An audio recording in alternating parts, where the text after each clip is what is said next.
Bienvenue à la chaîne Le Royaume Intérieur. Je suis votre hôte, Julie Deka.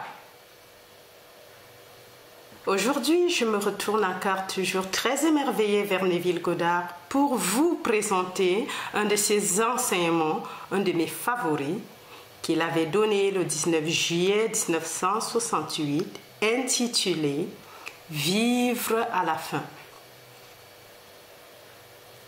Traduction et narration par Julie Deka. Avant de commencer la narration, j'aimerais partager avec toi ce que j'ai compris et retenu de cet enregistrement. À la fin de cet enseignement, j'ai pu mieux comprendre ma divinité en tant que puissance opérante. Je peux mieux appréhender pourquoi l'imagination est le secret pour manifester toutes les choses de ce monde de César.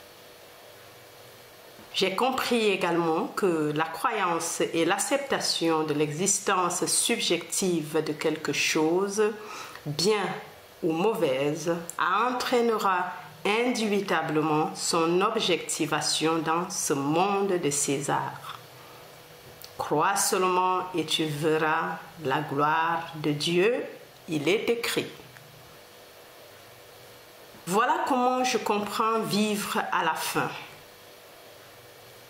Nous ne devrons pas croire au futur, c'est-à-dire à l'existence future des événements, mais plutôt croire et accepter l'existence des choses ou événements souhaités dès maintenant subjectivement, ce qui entraînera leur objectivation au moment opportun, car croire qu'ils existeront dans le futur implique tout simplement qu'ils n'existent pas encore, c'est-à-dire au manque, et par là, nous retardons leur manifestation aussi sur ce plan ou dans ce monde de César. Nous devons cesser d'espérer en un futur incertain et commencer à croire que ce que je désire existe déjà ou fait partie intégrante de moi.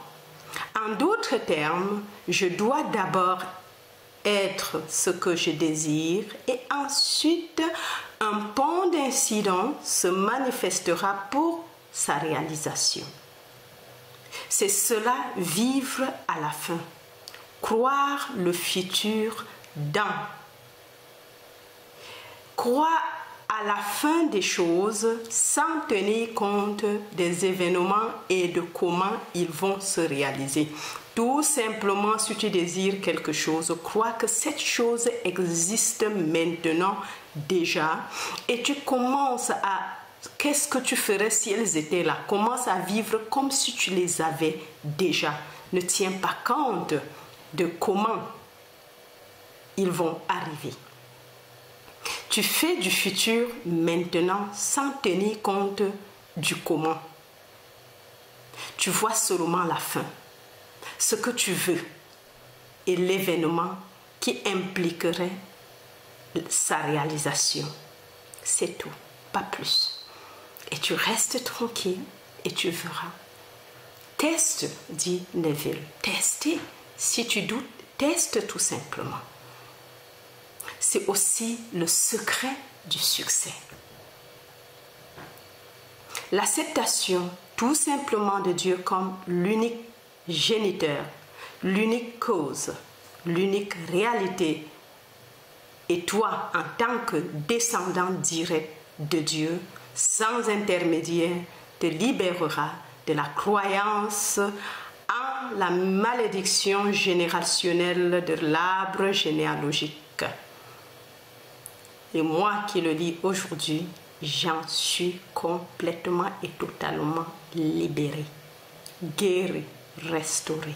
Donc je suis une témoin vivante de cette croyance, de cette expérience, de cet enseignement. Tu apprendras aussi que l'acceptation de l'autocratie de l'esprit uniquement dans ta vie te libérera de toute forme de dépendance et de la peur de certains systèmes de croyances tels que les maladies, les bactéries, le Covid-19 et consorts. Oui, parce que si l'esprit est l'unique pouvoir, l'unique chef dans ta vie qui commande tout, il est l'omnipotent, donc il n'y aura pas la croyance, les autres choses vont disparaître. Mais tel que l'on pense, tel qu'il est. Donc, nous devons, avec les enseignements, changer notre système de croyance.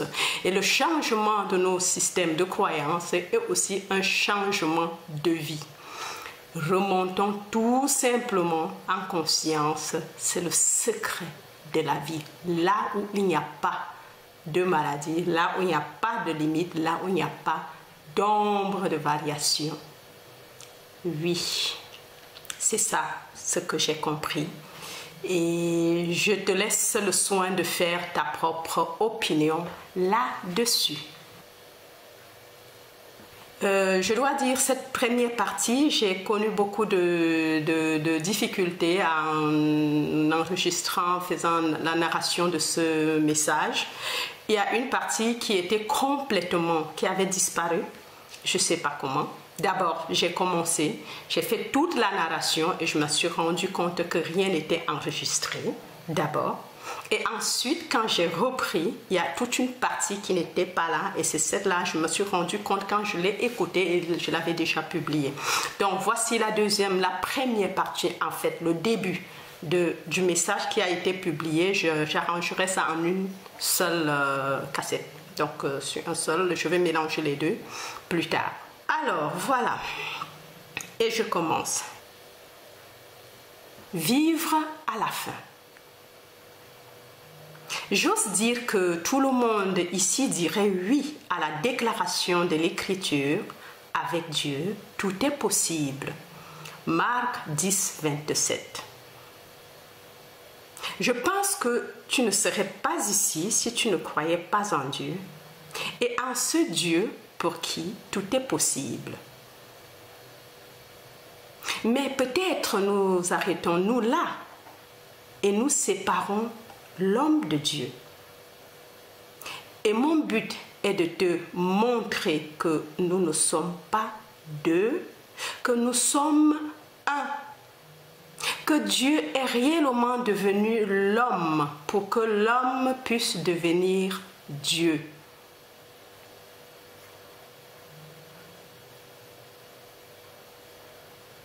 Alors, ce soir, je vais te donner les raisons de mes revendications. Nous nous tournons vers le livre de Jean, l'évangile de Jean, et il nous est dit que la parole s'est faite chair et a habité parmi nous. Jean 1, 14. C'est une mauvaise traduction. Le mot traduit parmi est la préposition grecque dans, à l'intérieur. La parole s'est faite chair et a demeuré à l'intérieur de nous, dans nous. Jean 1, 14. C'est la bonne traduction.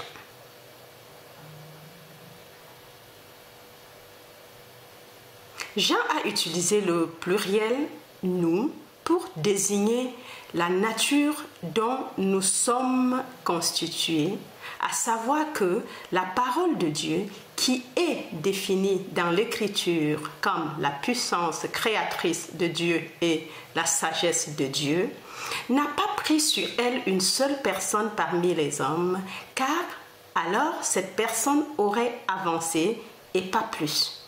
Mais le Christ, pour sauver tout le monde, n'a pas fait de tel ou tel homme sa demeure, mais a demeuré dans nous, à l'intérieur de nous.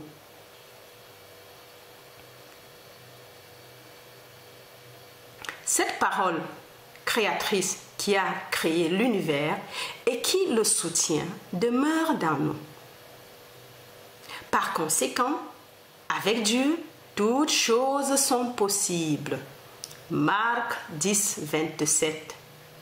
Et donc, avec l'homme, toutes choses sont possibles.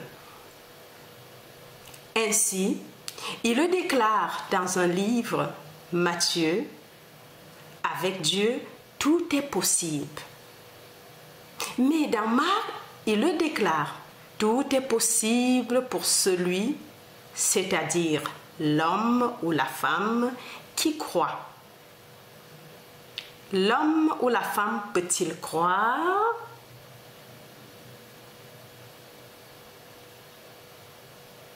Ainsi, cette parole créatrice est dans nous. Qu'est-ce que cette parole créatrice?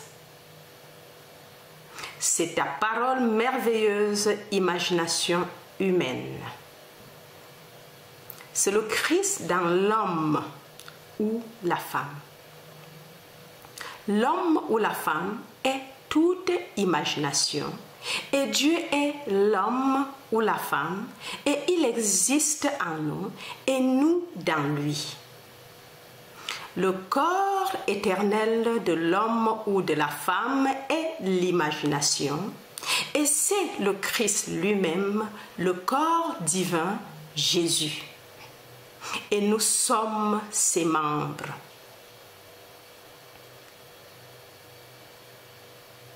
Donc, quand tu dis je suis, c'est lui. Maintenant, peux-tu croire que tu es maintenant l'homme ou la femme que tu voudrais être, bien qu'au moment de ton hypothèse, la raison le nie et tes sens le nient? Peux-tu vraiment concevoir une scène qui, si elle était vraie, impliquerait l'accomplissement de ton rêve? Imagine-la tout simplement. Tu peux certainement l'imaginer, mais le problème est, y croiras-tu?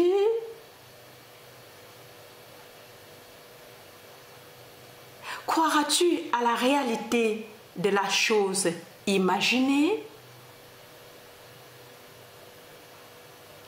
Si je pouvais en ce moment même m'imaginer dans un état, n'importe lequel, et y demeurer, eh bien maintenant, qu'est-ce que y demeurer? Eh bien, j'y demeure. Eh bien, c'est le Christ. Et c'est le pouvoir de la résurrection de l'univers. Donc,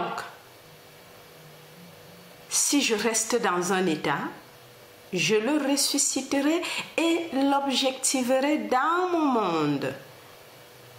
Mais je dois le sélectionner et entrer dans l'état.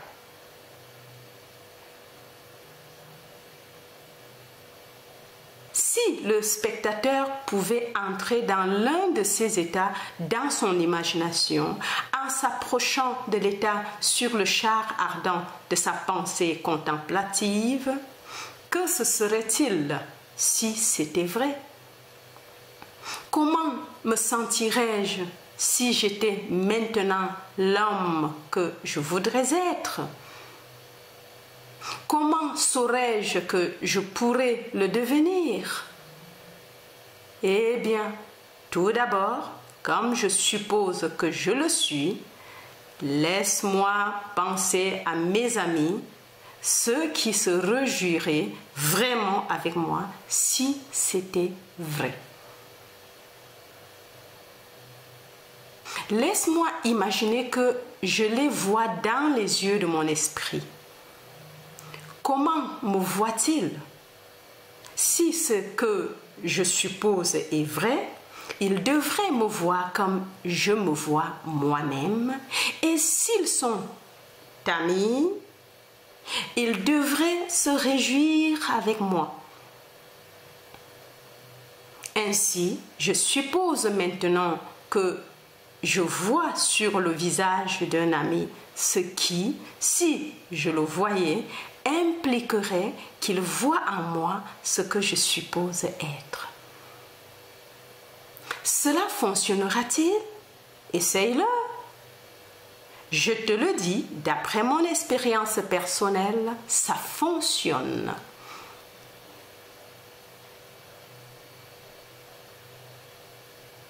Comme on nous le dit dans les Corinthiens, ne réalises-tu pas que Jésus-Christ est en toi?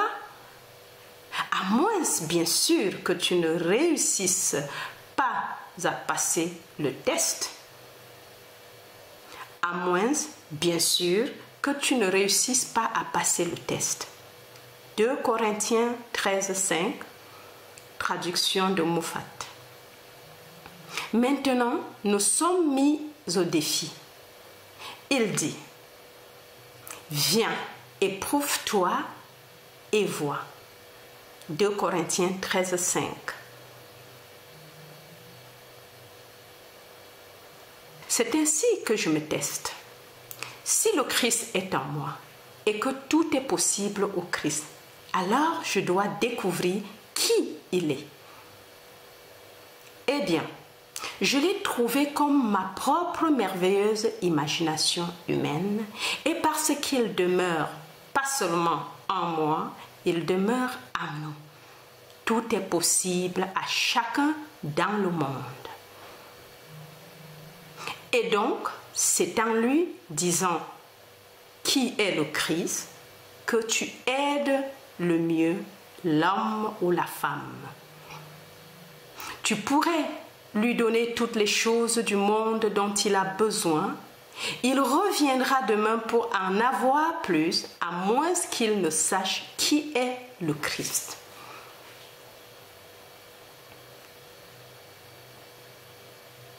Tu peux donner le monde entier à n'importe lequel d'entre eux. Ils le dépenseront, le gaspilleront, s'ils ne savent pas qui ils sont. Mais dites-lui qui il est, et il n'a besoin de rien d'autre que de savoir qui il est et d'appliquer ce savoir, car nous sommes le pouvoir opérant. Cela ne fonctionne pas tout seul. Cela ne fonctionne pas tout seul. Je peux te dire que ton imagination est le Christ et tu me croiras peut-être. Mais à moins que tu ne l'amènes au point de la travailler et de l'exploiter, elle ne signifie rien du tout.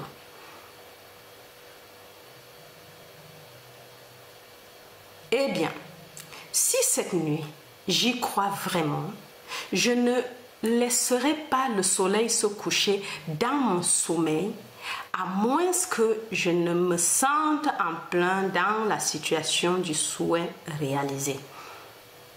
Ce n'est pas forcément un souhait pour moi-même. Ce pourrait être un souhait pour un ami, pour tout le monde, car le Christ habite en tous et le Christ est la véritable identité de chaque homme. Alors, tout le monde doit être moi-même, postulé au dehors. Il ne peut y en avoir un autre si Dieu en est un. Donc, je me dis, en tant que l'autre, en apparence, ce que je ferais si j'étais toi, et au lieu de lui donner la chose dont il a besoin physiquement, je lui dis comment l'obtenir pour lui-même. Encore. Eh bien, si cette nuit, j'y crois vraiment, je ne laisserai pas le soleil se coucher dans mon sommeil à moins que je ne me sente en plein dans la situation du souhait réalisé. Ce n'est pas forcément un souhait pour moi-même. Ce pourrait être un souhait pour un ami ou une amie, pour tout le monde car le Christ habite en tous. Et le Christ est la véritable identité de chaque homme et femme. Alors tout le monde doit être moi-même propulsé au dehors. Il ne peut y avoir un autre si Dieu est un. Donc, je me dis, en tant que l'autre en apparence, ce que je ferais si j'étais toi, et au lieu de lui donner la chose dont il a besoin physiquement, je lui dis comment l'obtenir pour lui-même.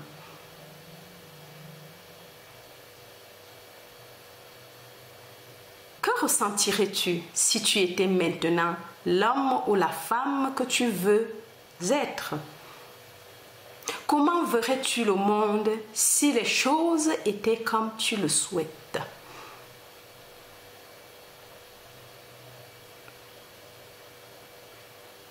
Voilà ce que j'attends par vivre à la fin.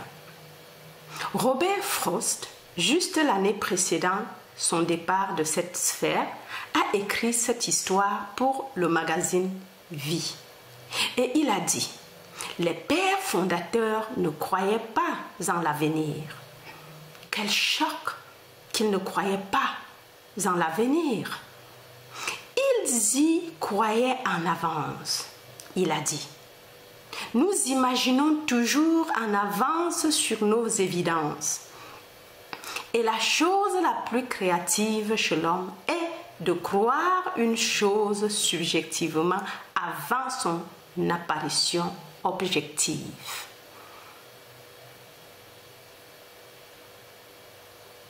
Ils n'avaient aucune preuve pour soutenir leur revendication de démocratie. Ils étaient sous la coupe d'un roi quand ils ont jeté le roi et ont commencé à construire simplement un concept d'avenir. Ils ne croyaient pas que le simple passage du temps leur apporterait ce rêve. Ils y croyaient et ces hommes croyaient implicitement en la parole de Dieu. Et ils croyaient que si je sais ce que je veux quand je prie, je crois que je l'ai reçu et que je le recevrai.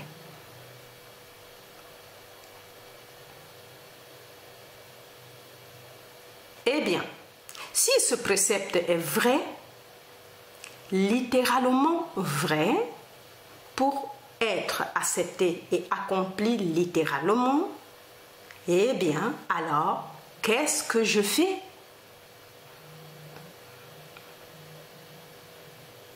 Je devrais en fait savoir exactement ce que j'aimerais être et en découvrant ce que j'aimerais être contre ce que je semble être, oser supposer que je le suis. Et mon hypothèse, bien que fausse, si elle persistait, se durcirait en fait. Anthony Eden. Je le sais, de par ma propre expérience, et je sais que c'est une loi. Par conséquent, si quelqu'un ne devient pas l'homme ou la femme qu'il aimerait être, et qu'on me dit: eh bien, je l'ai imaginé une fois et ça n'a pas marché. Alors, que fais-tu maintenant? Et que tu ne l'imagines pas toujours? Si l'imagination crée la réalité, qu'est-ce que tu imagines? Car si le Christ est la seule puissance créatrice de l'univers et que je l'identifie à ma propre imagination, eh bien, alors, mon imagination crée la réalité. Alors, qu'est-ce que j'imagine?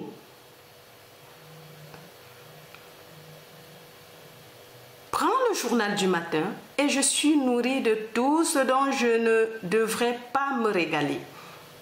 Toutes les horreurs du monde, tous les états négatifs du monde.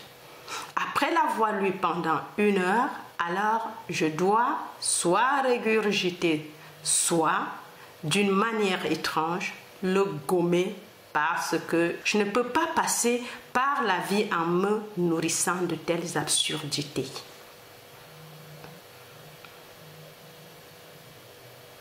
Mais si je sais vraiment ce que je veux, ce que tu veux, ce que nous voulons, et si je me persuade que nous l'avons, si ma prémisse est solide, que l'imagination crée la réalité, je devrais, dans un avenir proche, t'entendre me dire que cela a marché pour toi, et un autre me le dire, et je te le dis à mon tour, et traverser la vie en partageant cette merveilleuse nouvelle avec les autres. Encore. Waouh! Mais si je sais vraiment ce que je veux, ce que tu veux, ce que nous voulons, et si je me persuade que nous l'avons, si ma prémisse est solide, que l'imagination crée la réalité, je devrais, dans un avenir proche, t'entendre me dire que cela a marché pour toi, et un autre me le dire, et je te le dis à mon tour, et traverser la vie en partageant cette merveilleuse nouvelle avec les autres. Wow. Alors, je te dis, vis comme si c'était vrai, comme si c'était vrai.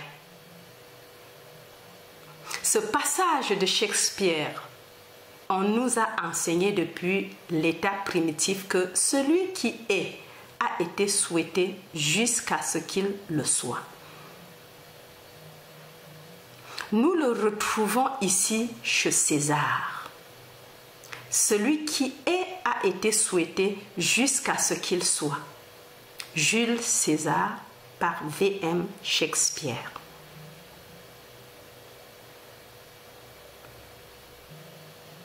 Il n'est pas né César, le roi. Mais voilà une ambition accomplie, car il y a été désiré. Il a désiré, il a vécu dans l'état et tout s'est remanié pour se conformer à cet état auquel il était fidèle.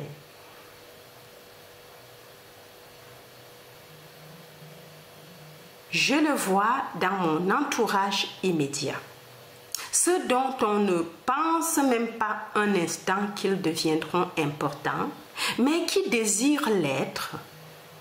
Ceux qui désirent réussir, car ils conçoivent le succès. Personne ne voit le succès de la même manière. Certains le voient à travers les yeux de la richesse, d'autres à travers l'ascension dans une profession, d'autres encore d'une autre manière. Eh bien, quoi qu'ils conçoivent, ils le réalisent maintenant. Si, nuit après nuit, ils dorment dans l'hypothèse qu'ils sont maintenant ce qu'ils voudraient être. Nous revenons donc en arrière. Si la parole est vraiment la parole qui crée le système dans lequel nous vivons, au commencement était la parole et la parole était avec Dieu et la parole était Dieu. Jean 1:1. Par lui, toutes choses ont été faites et sans lui, rien de ce qui a été fait n'a été fait. Jean 1:3. Par lui, toutes choses ont été faites, et sans lui, rien de ce qui a été fait n'a été fait. Jean 1:3. Non, pas même les choses dites désagréables, car si toutes choses ont été faites, il doit être responsable des choses désagréables aussi. Ainsi, l'Écriture nous dit: je tue et je fais vivre, je blesse et je guéris. Deutéronome 32, 39. Je crée la bénédiction, je crée les malédictions, mais maintenant, je dois choisir la vie. Je crée la bénédiction, je crée les malédictions, mais maintenant, je dois choisir la vie. Choisis les belles choses, mais ne dis pas qu'il y a un autre créateur, car s'il y a un autre créateur, alors nous sommes en conflit.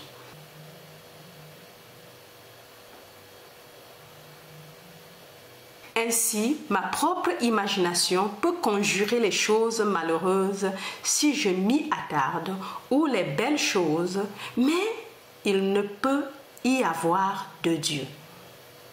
Il ne peut pas y avoir deux créateurs. Et si je peux trouver ce créateur et l'identifier à ma propre merveilleuse imagination humaine, alors je ne peux pas me renvoyer la balle. Je ne peux pas me tourner vers quoi que ce soit et le blâmer pour les choses qui se passent dans ma vie. Je sais que beaucoup d'entre nous ne font pas de discrimination et quand nous voyons notre propre récolte, nous ne la reconnaissons pas. Encore. Ainsi, ma propre imagination peut conjurer des choses malheureuses si je m'y attarde ou les belles choses. Mais s'il ne peut y avoir de Dieu. Mais il ne peut y avoir de Dieu. Il ne peut pas y avoir deux créateurs. Et si je peux trouver ce créateur et l'identifier à ma propre merveilleuse imagination humaine, alors je ne peux pas me renvoyer la balle. Je ne peux pas me tourner vers quoi que ce soit et le blâmer pour les choses qui se passent dans ma vie. Je sais que beaucoup d'entre nous ne font pas de discrimination. Et quand nous voyons notre propre récolte, nous ne la reconnaissons pas. Nous ne pouvons pas concevoir que nous ayons d'une manière étrange permis à ces choses de nous divertir. Nous ne pouvons pas concevoir que nous avons d'une manière étrange permis à ces choses de nous divertir. Mais nous l'avons fait. Il n'aurait pas pu en être autrement. Donc, si j'y crois et que je l'accepte, eh bien, alors je vivrai en fonction de cela. Et ensuite, quand je saurai ce que je veux pour quelqu'un, et ensuite, quand je saurai ce que je veux pour quelqu'un, et cela vaut pour tout dans ce monde. Alors, à cet instant précis, vous désirez le bonheur dans le mariage. Tu dis, eh bien, il n'y a pas une seule personne dans mon monde qui soit admissible. Je ne connais personne. Tu n'as pas besoin de connaître quelqu'un. Tout ce que tu sais, tout ce que tu as à faire, c'est de décider en toi-même ce que tu veux. Maintenant, que ferais-tu si c'était vrai? Porterais-tu une bague à un doigt qui laisserait supposer que quelqu'un l'a placée là? Une bague que tu admires? Dans ce cas, porte-la. Ne porte pas de bague physique, mais là comme si elle avait été placé là et dors en ayant la sensation que ce que tu ressens est réel. Ne dis pas, ce n'est que de l'imagination. Certainement, car toute l'imagination est le Christ. Donc, c'est la réalité. Donc, quand tu dis « ce n'est que mon imagination », eh bien, tu dis simplement « ce n'est qu'une chose appelée Christ » quand tu traites l'imagination de cette façon. Y a-t-il quelque chose dans ce monde qui n'a pas été imaginé au départ? Cite-moi une chose ou indique une chose dans ce monde qui est maintenant considérée comme réelle et qui n'a pas été d'abord seulement imaginé. Ce qui est maintenant prouvé n'était une autre fois qu'imaginé. Ce qui est maintenant prouvé n'était autrefois qu'imaginé. Il s'agit donc d'une déclaration véridique. Toutes choses ont été faites par lui. Jean 1,3. Et il est ta propre merveilleuse imagination humaine. Toute réalité objective est uniquement produite par l'imagination. Les vêtements que tu portes, les chaises sur lesquelles tu es assis, ce dans quoi nous sommes maintenant placés, tout n'était qu'autrefois qu'imaginaire. Maintenant, ce soir, découvre exactement ce que toi, et non pas ce qu'il pense que tu devrais vouloir, tu veux. Y a-t-il quelque chose dans ce monde qui n'a pas été imaginé au départ?